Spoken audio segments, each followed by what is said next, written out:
So we'll hit the signatures here. So what we've got here is a set of signatures. So I've just copied one into Word. So you can create a signature directly in Word. It's the easiest place I find to actually edit them.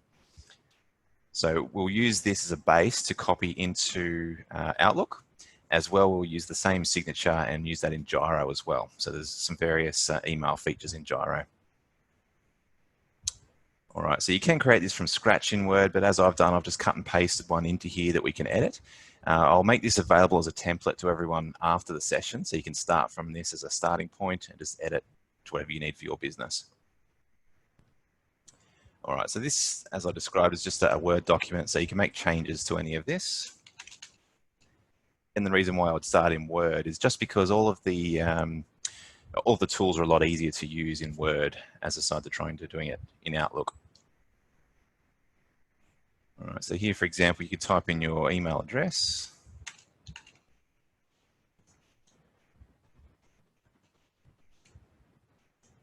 And what you do here is if you highlight a word, you can actually add a link to that.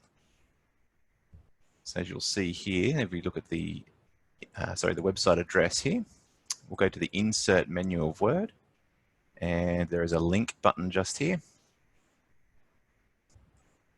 All right, and we can change the address here. So if you're linking out to the internet, it's just a matter of typing the address in here. So you can cut and paste that from the URL or address bar from your browser, or just type it manually. Let's fix that one up and hit OK. So it's provided a link there, just as that text. All right, again, you might just want to delete some of this off here. You'd also want to go through and make sure that these Facebook and Instagram links link to your own social media accounts. So you can just do that by changing the text in here.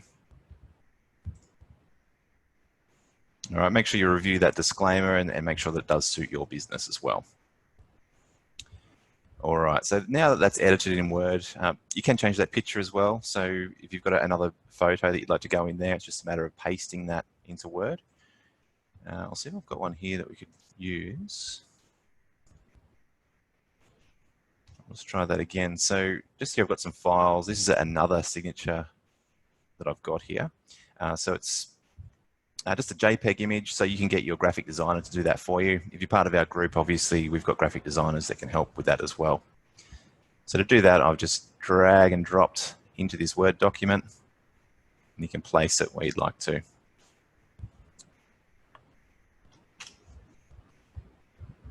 All right, now once you've got the signature looking how you like in Word, what we need to do then is then copy all of this detail. So I've just highlighted it, Control-C on the keyboard. I'll open Outlook and create a new email. So this is a new blank email. So if you don't have a signature already, this is what you'll end up with, just a blank slate here. Just maximize that window. And you'll see in the ribbon bar at the top, you'll be on the message ribbon bar. Go across to the signature drop down. So all these are here just because I've created signatures in the past. You will probably have nothing in this list. But click on the signatures option. And we'll create a new one. So call that something meaningful to you. All right, and what we need to do is paste that detail we cut from Word, and we'll paste it directly into this little white window here. So Control-V will paste that in. So you can edit directly in here as well. So we've got some tools we can type in here. We can change bold and some colors. But as I indicated before, you're best off just doing that in Word prior to pasting this in here. All right, so just make sure you save that if you do make any changes in here. And a thing to note is this choose default signature here. So we've got some options here for new messages and replies and forwards. So for new messages, that means when you create a brand new email, it will use the signature that you select here. So in this case, we'll choose our new one that we just created. And replies and forwards. So if you leave that as none, it means if you reply to someone else's email, you won't add a signature to that when you reply to them. If you select a signature from here, it means when you do reply, your signature will automatically come in as well. So for most instances, you'd probably set new messages and replies and forwards to be a signature. And just hit OK. So when you've got this blank email, you can pick and choose signatures as well. So we could pick that one, which is the one we just created,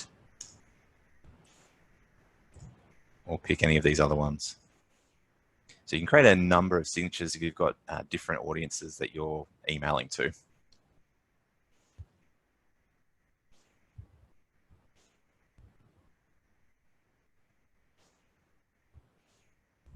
All right, so just to double check that's worked, I'll just click on New Email in Outlook again, and it's just popped straight back up with our new signature that we created. All right, so that's for Outlook. That's pretty straightforward. Now, what we'll do here, we'll just copy this to our clipboard again. I've highlighted that, Control-C will copy, and I'll jump into Gyro. Now in Gyro, there's a number of places that you can email natively from the Gyro application. So one of those places in the Orders tab. All right, so if we click around, or click one of these orders, you can see on that right-hand side, we've got a number of links that will be sent out automatically. So we've gone through how that works in a previous webinar. But what we're interested in here is actually emailing. Now, the video may have hidden that button on your screen, but there's a new email button at the top right. If I click that, you'll get this new email. So it's added all of those files in as attachments. What we don't have is an email signature at the bottom here. So I'll close that down, and we'll go up to the File menu of iGyro and go to Preferences. So in here, there are a few preferences. We've got minimize the system tray and change password. So change password's pretty obvious. Minimizing the system tray means when you close Gyro with the little X button at the top right-hand corner, instead of closing, it will just minimize down to the bottom right corner of your screen. The show only jobs where I'm a business contact will filter your iGyro list of jobs, and it will only show jobs where you're a business contact on that particular job. So that's of use when you've got a large business and you might have a number of staff, but maybe one or two of the salesmen are only interested in their own jobs. But the bit we're going through today is the email signature.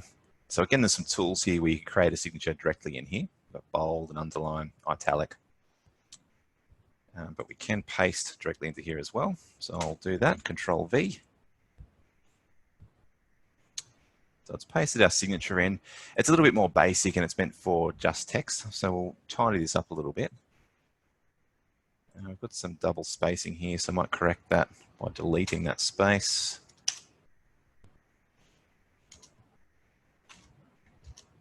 So I'm just hitting the delete button on the keyboard and the enter key just to re-enter it down.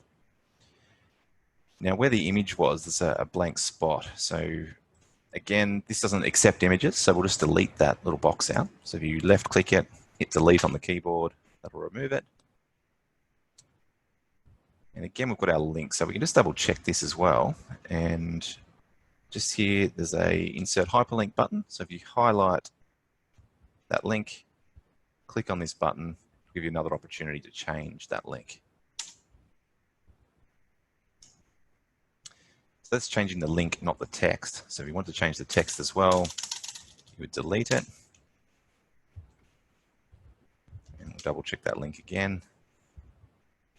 It looks great. All right, and do the same for your Facebook and any other links that you have there.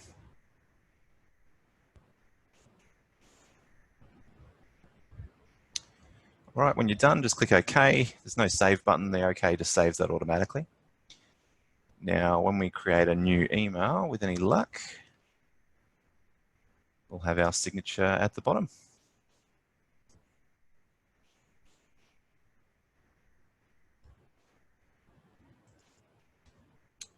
Now, another place you might find that in Gyro as well is the Emails tab. So if you create a new email, now automatically it's bringing in that signature for you.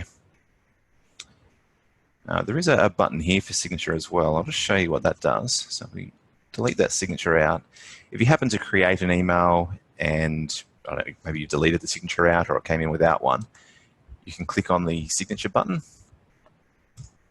and that will bring your signature directly in.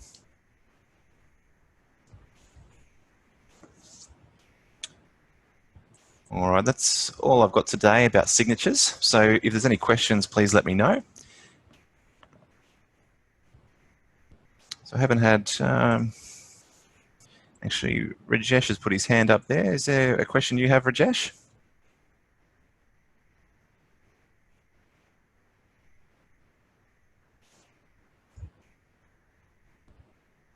Hello. Hello, Rajesh. I've just unmuted you. Yeah, I got it now. Perfect. Did you have a question at all? Hello. Hello, can you hear me? I sure can. Yeah, I got it now. Before this, when I open it, there is a different page open. I can't understand from where it comes. Now I got everything. Okay, but it's all making sense now. Yeah, it's making sense. Thank you very much. Perfect, no problems. Okay, I've got another question here. Got Craig on the line. I'll try and unmute you, Craig.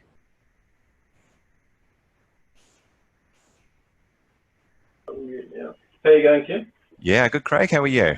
Good, mate. Good, thanks. Hey, when you reply with the signature, when you reply to some emails, sometimes the signature, my signature doesn't attach to the other email. I'm just wondering, is there a setting, because you can't sort of change it into, what was it, the standard Outlook format. It's just whether they must be sending it from Apple or something like that. Whether, oh, okay. So someone sent you an email, you're trying to reply, but your signature doesn't show up right. Is that right? That's it. Yep. Yeah. Okay. So what you'll probably find is that the email that's sent to you is a plain text email. Right. Yep. So I'll see if I can describe that. So this is a new email here. Just open new email from Outlook. Now in this format text section, by default, everything is set up as a HTML email. Yeah. So most mail clients use that. There's probably some systems that don't, and they use plain text. So if we change this to a plain text email, it's going to tell us that we'll remove, some of the formatting will be lost here. So we click OK. All the images, all the links, everything's gone. All that's there is plain text. So if someone sent you an email like this, and you try and reply to it, it'll default back to plain text, and you won't be able to put any links or images in. Okay. Well, I don't have that tab at the top, format text, so obviously I haven't set my ribbon bar up right. Okay, it should be there by default, depending on the version of Outlook that you're running. Are you running any recent one? I'm running a recent one, yeah. Currently. Yeah, well, it should be there. So maybe I can help you with that offline. Okay.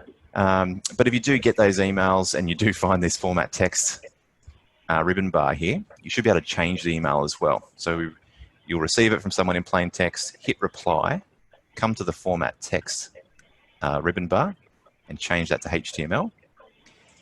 And then you should be able to put HTML formatting back in. So if we try and add our signature again, so I did that just by selecting the signature from the list.